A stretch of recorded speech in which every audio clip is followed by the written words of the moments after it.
하나님 말씀 요한복음 16장입니다. 요한복음 16장 우리 23절 말씀에서부터 33절까지 말씀 한 절씩 교독하도록 하겠습니다. 요한복음 16장 23절에서 33절입니다. 그날에는 너희가 아무것도 내게 묻지 아니하리라. 내가 진실로 진실로 너희에게 이르노니 너희가 무엇이든지 아버지께 구하는 것을 내 이름으로 주시리라. 지금까지 너희가 내 이름으로 아무것도 구하지 아니하였으나 구하라 그리하면 받으리니 너희 기쁨이 충만하리라. 이것을 비유로 너에게 일렀거니와 때가 이르면 다시는 비유로 너에게 이르지 않고 아버지에 대한 것을 밝히 이르리라.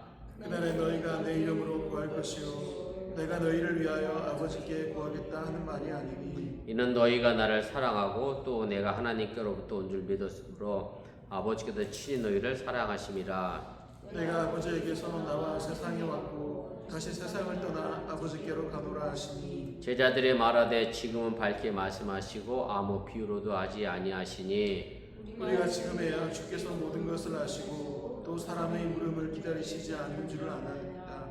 이로써 하나님께로부터 나오심을 우리가 믿사옵나이다.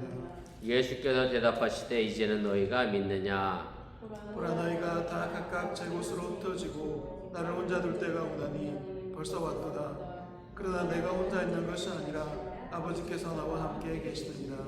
이것을 너희에게 이르는 것은 너희로 내 표 안에서 평안을 누리게 하려 함이라. 세상에서 너희가 환난을 당하나 담대하라. 내가 세상을 이겼노라. 아멘. 오늘 요한복음 81번째 시간입니다. 예수님께서 내가 세상을 떠나 다시 하나님 아버지께로 간다라고 이제 선언하고 계시면서 마지막 부분에 박해의 때가 오겠지만 너희가 환난을 당하지만 담대하라 하면서 이미 내가 세상을 이겼기 때문에 너희가 염려할 것이 없다라고 하는 그런 말씀의 내용을 하시게 됩니다. 그 내용물에 보시면 그래서 우리가 지금 네 번째 비대시 부분 우리가 지금 하고 있고요. 우리가 지난 시간에 조금 있으면 너희가 나를 보지 못하겠다라고 하는 말을 통해서 예수님께서 하신 이 말씀을 제자들이 이해하지 못해서 이제 궁금해하던 것을 예수님께서 이제 비유로 이제 말씀해 주시죠.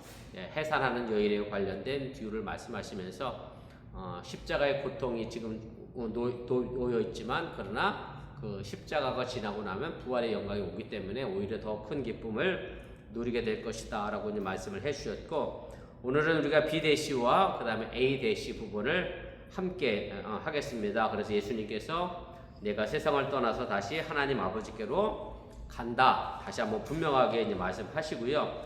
이것은 이미 앞서 B에서 이야기하셨던 내용을 다시 병행 구조로 이야기하고 있는 거고, 또 박해의 때가 온다라고 하는 이 말씀은 이미 앞서 A에서도 마지막 때가 되면 이제 유대 종교주들이 너희를 이제 출교도 시킬 것이고 심지어는 죽이기도 할 것이다. 환난의 때가 올 것이다. 라고 하는 이야기를 이제 하셨는데 그것에 대한 병행 구조로 다시 말씀을 해주고 계시게 됩니다. 자, 우리가 본문개요 2페이지로 가겠습니다. 이미 4번까지는 우리가 이미 서론에서 했던 말씀이고요. 5번, 6번 보도록 하겠습니다. 2페이지에. 그래서 예수님께서 이제 앞으로 자신의 고난에 동참해야 될 제자들에게 세상으로부터 극심한 박해를 받을지라도 이제 결코 두려워할 것이 없다라고 이제 말씀하신 다음에 예수님이 하나님 아버지께로 간 이후에 보혜사 성령을 이제 보내주실 것을 이제 약속을 하셨습니다. 그리고 오늘 이어지는 이 단락에 있는 말씀은 예수님께서 이제 부활과 승천에 따른 이제 성령 강림으로 말미암아 하나님과 성도들 간의 영적 교제가 이제 완전히 회복될 것을 말씀하시면서, 그리고 예수님께서 이미 세상을 이기셨기 때문에 우리가 이 세상에서 환난을 당해도 절대로 두려워하거나 염려할 것이 없이 오히려 담대하게 우리가 살아갈 것을 예수님은 우리에게 이제 말씀을 해 주고 계십니다. 자, 우리 본문 주석 보겠습니다. 자, 성도들이 기뻐해야 될 이유가 무엇입니까? 구체적으로 오늘 16절부터 18절까지 있는 말씀에서 예수님이 해주시는데 제가 죄송합니다. 16절이 아니라 23절인데 그죠? 잠깐만. 말씀 23절부터 제가 잘못 썼네요. 23절부터 24절입니다. 죄송합니다. 제가 오타를 했네. 23절 말씀부터 24절까지 말씀 제가 다시 읽어드립니다.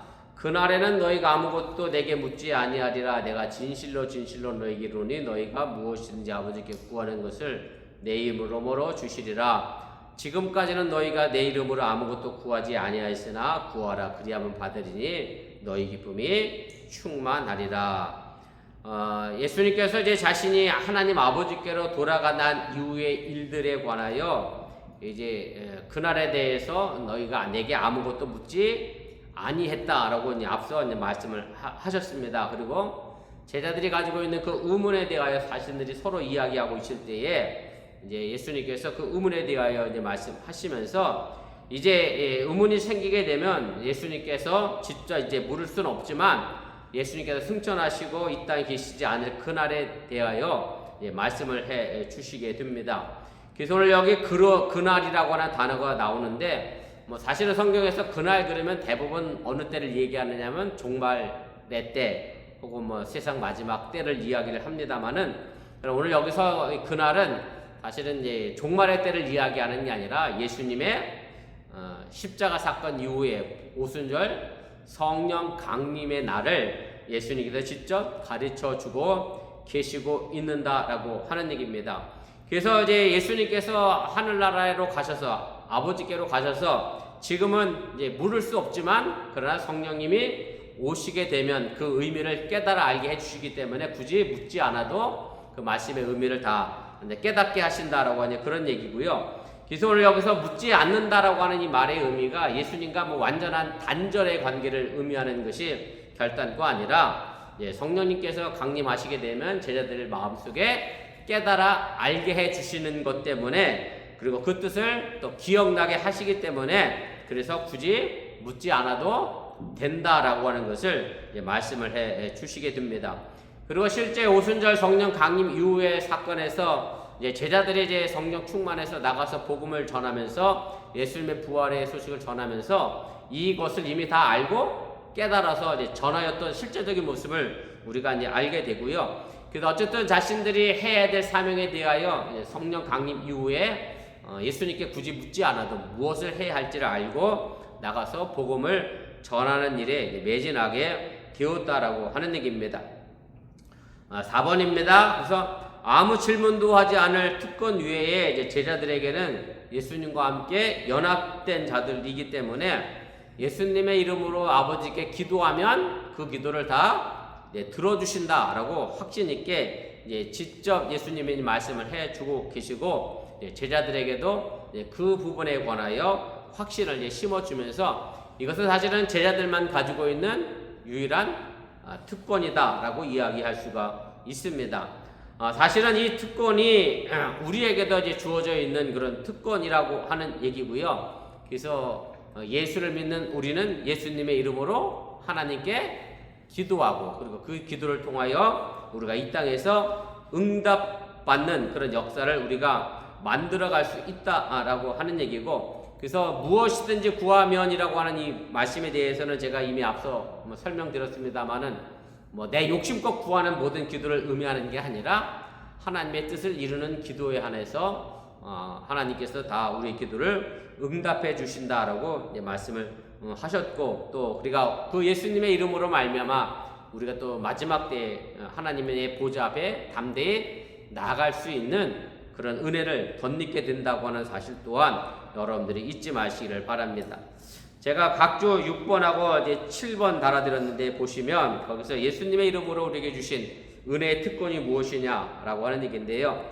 히브리서 4장 16절 말씀입니다.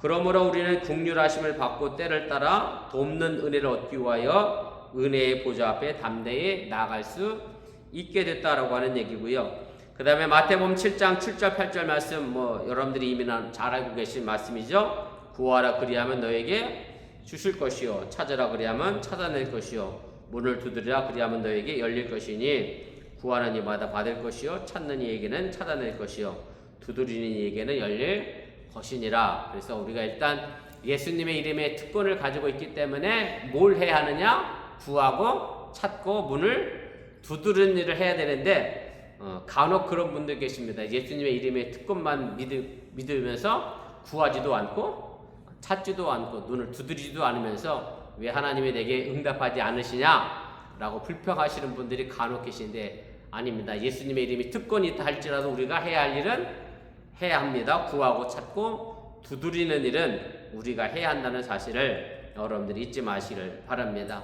자, 6번입니다. 다른 사람이 대신 받아서 그것을 우리에게 넘겨주는 게 아니라 우리가 구하는 것을 직접 우리가 받을 수 있다는 것을 이야기하는 거고요. 그래서 우리가 직접 받기 때문에 그것에 대한 응답과의 확신과 더불어서 제자들의 기쁨이 넘칠 수밖에 없음을 이야기를 해주고 있습니다.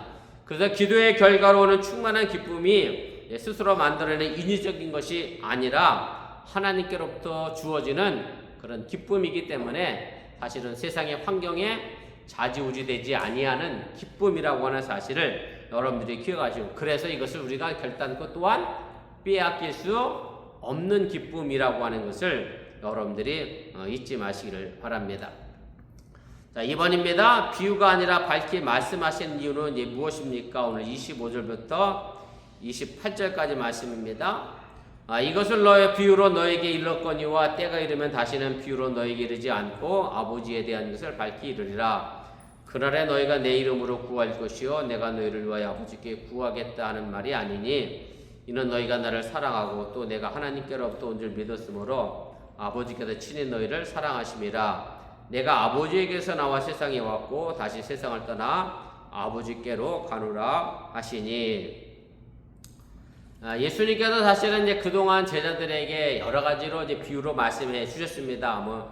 지난 시간만 해도 조금 있으면 볼 것이다, 또 조금 있으면 보지 못할 것이다라고 하는 이야기를 해주시면서 해산하는 여인의 수고에 관한 이야기도 이제 비유를 말씀해 주셨고, 또 요한복음에서만 보더라도 우리가 이미 다 지나왔습니다만은 예수님이 나는 땐땐이다, 나는 뭐뭇이다, 나는 생명의 떡이다, 나는 빛이다, 나는 선한 목자다, 나는 양의 문이다, 이런 식의 비유의 말씀을 통해서 예수님 자신이 7가지로 묘사를 해 주셨고요. 그다음 이제 아무리 이제 비유를 사용하셨더라도 제자들이 사실은 온전히 이해할 수가 없었습니다. 근데 사실은 비유라는 게 근본적으로는 더 쉽게 이해하기 위하여 이제 주는 말씀이긴 한데 오히려 이 비유가 제자들로 하여금 더 이해하기 어렵게 만드는 측면이 없잖아 있습니다. 왜 그렇게 됐느냐면 결국 제자들이 가지고 있는 알고 있는 지식의 한계 때문에 그렇습니다. 제가 2번에 이제 썼는데 제자들이 온전히 이해할 수 없었던 2가지 이유 2번입니다. 첫째, 예수님의 십자가와 부활과 승천을 경험하기 전까지 제자들이 이해하기는 여전히 한계가 있었다라고 하는 얘기죠. 예수님은 십자가를 앞에 두고 이야기를 하고 있는데 제자들은 예수님의 십자가를 전혀 생각하지 못하고 있었던 상황이잖아요. 예수님이 실제로 이스라엘의 왕이 돼서 로마로부터 자신들을 해방시키고 독립시킬 그런 정치적 왕으로 예수를 믿고 있었는데 예수님은 그런 왕이 아니라 자꾸 십자가의 죽음을 앞두고 얘기했으니 서로 다른 이야기를 한 거죠. 그러니까 예수님이 비유로 말씀해서도 그 비유를 제대로 이해하지 못했다라고 하는 얘기고, 제자들의 지식의 한계가 분명 있었다라고 하는 얘기입니다. 그래서 제가 거기도 썼습니다만은 제자들은 자꾸 땅에 있는 관심사에 관심을 가지고 있었고 예수님 말씀을 그래서 이해하려고 하니 알아듣지도 못하고 또 제자들이 그것을 깨닫지도 못했다라고 하는 얘기고, 예수님이 주려고 하는 것과 제자들이 얻으려고 하는 것 사이에 큰 차이가 있었다라고 하는 그런 얘기입니다. 자, 4번입니다. 예수님께서 이제 때가 이르게 되면 이제 다 알게 된다라고 이야기하면서 십자가와 부활 이유를 이제 이야기를 하게 되는 거고요. 그래서 십자가 사건 이전에는 예수님의 가르침이 제자들 입장에서는 이해할 수 없는 그런 비유였지만 앞서도 얘기했던 것처럼 성령께서 임재하시게 되면 완전히 달라져서 이제 제자들이 밝히 알게 된다. 예수님이 그때 그래서 이 말씀을 하셨구나. 그래서 이 비유로 말씀하셨구나. 그것을 이제 나중에 깨달아 알게 된다라고 하는 얘기입니다. 자, 5번입니다. 제가 아까도 말씀드렸지만 사실 비유는 더 쉽게 이해하도록 하는 그런 방법이었는데 사실 예수님께서 하시는 비유는 대부분 귀 있는 자는 들을지어다. 그래서 사실은 이해하기가 극히 이해할 수 있는 사람들이 그렇게 적을 수밖에 없는 그런 비유로 말씀하셨던 것이 현실적인 그런 모습이기도 합니다. 자, 4페이지로 가겠습니다. 6번입니다. 사도행전에서 이제 부활과 승천을 경험한 이제 제자들이 예수님이 이제 구주이시고 왕이신 것을 담대히 밝히 선포하게 되는데, 그것은 그들이 성령 강림을 통해서 예수님의 말씀이 생각나게 됐고 기억나게 됐고 깨달아 알게 되어졌기 때문에, 온전히 이해했기 때문에 그렇게 오순절 성령 강림 이후에 이제 복음을 전하면서 초대교회가 시작되게 되어졌다라고 하는 사실을 여러분들이 깨달으시길 바랍니다.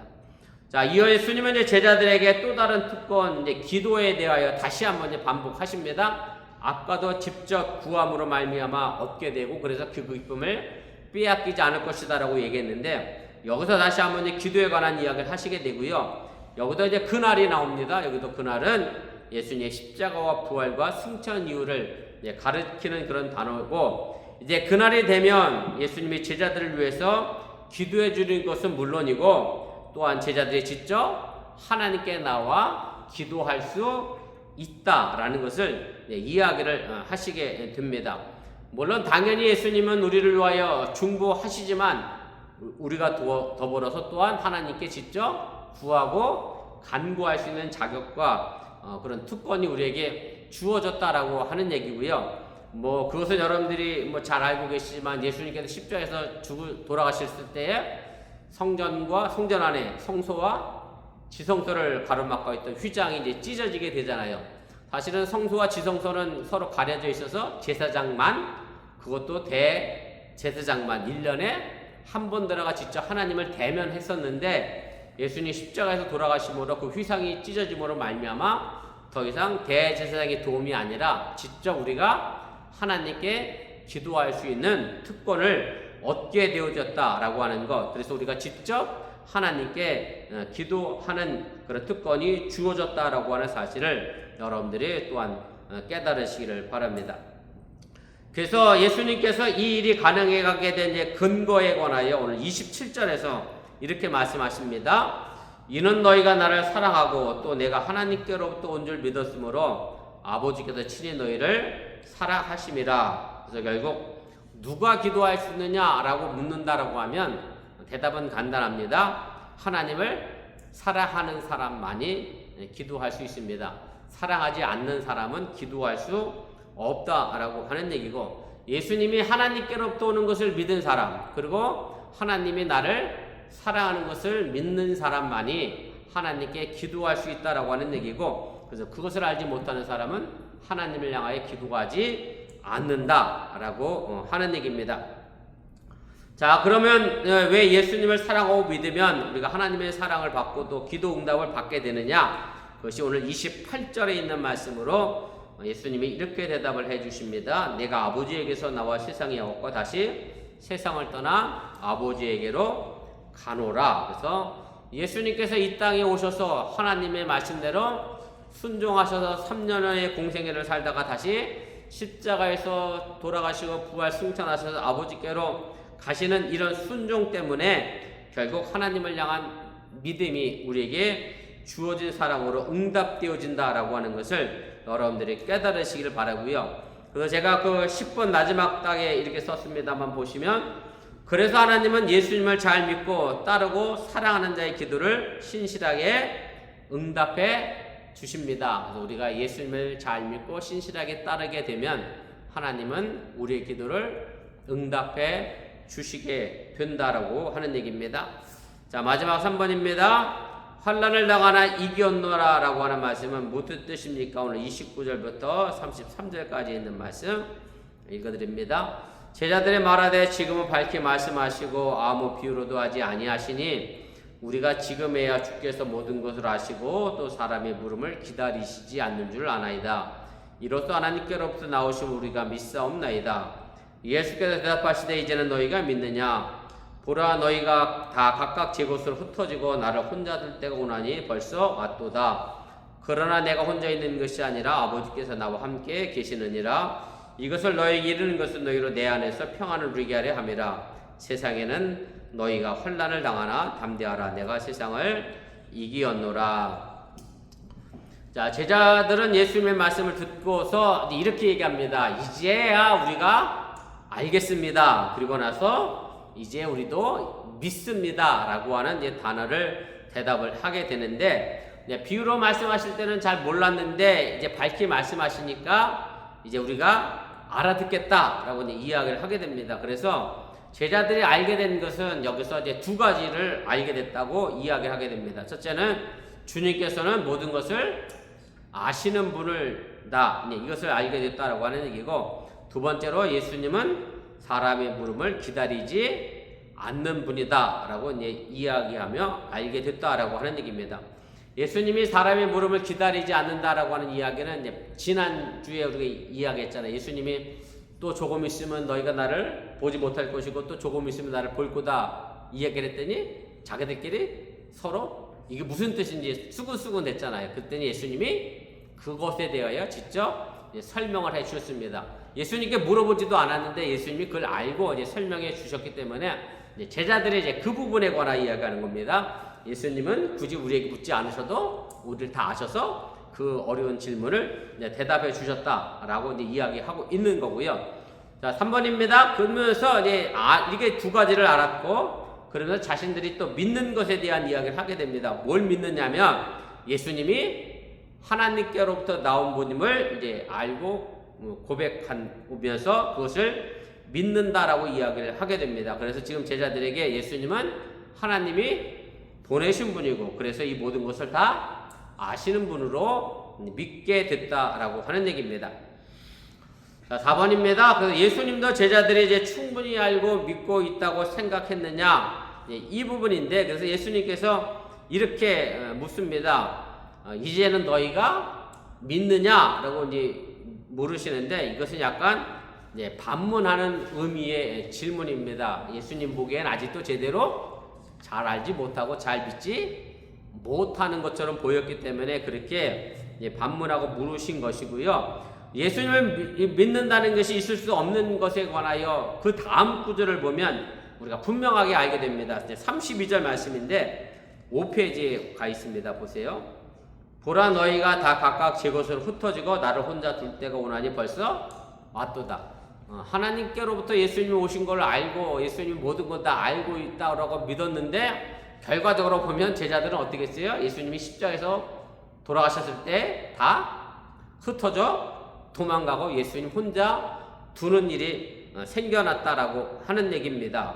그래서 제자들이 예수님을 믿는다라고 얘기했지만 실제적으로 그 믿음을 실천에 옮기지 못하는 그런 모습을 보여주었다라고 하는 얘기입니다. 그러나 예수님은 혼자 계신 것이 아니라 32절 후반부에 보면 아버지께서 나와 함께 계신다. 그래서 너희들이 다 흩어져 떠나간다 할지라도 예수님이 홀로 외롭게 계신 것이 아니라 하나님과 함께 계심에 관한 이야기를 하시면서 십자가에서도 하나님과 함께 돌아가심을 이야기를 하시게 됩니다. 자, 5번입니다. 아버지 하나님이 함께 계셔서 예수님이 십자가를 지심으로 끝까지의 사랑을 베풀 수 있었다라고 하면 우리도 마찬가지라고 하는 얘기고요.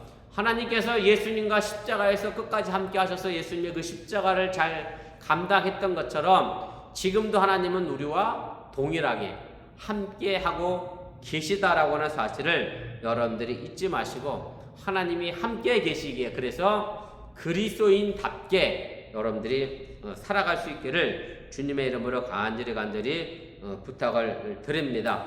물론 이 세상이 험하고 힘들고 어렵습니다만은 그럼에도 불구하고 그리스도인답게 담대하게 살아가는 것이 우리에게 필요한 것은, 왜냐하면 세상을 이미 예수님께서 십자가에서 죽으심으로 이기셨기 때문에 여러분들이 당당할 수 있다라고 하는 사실을 여러분들이 잊지 마시기를 바랍니다.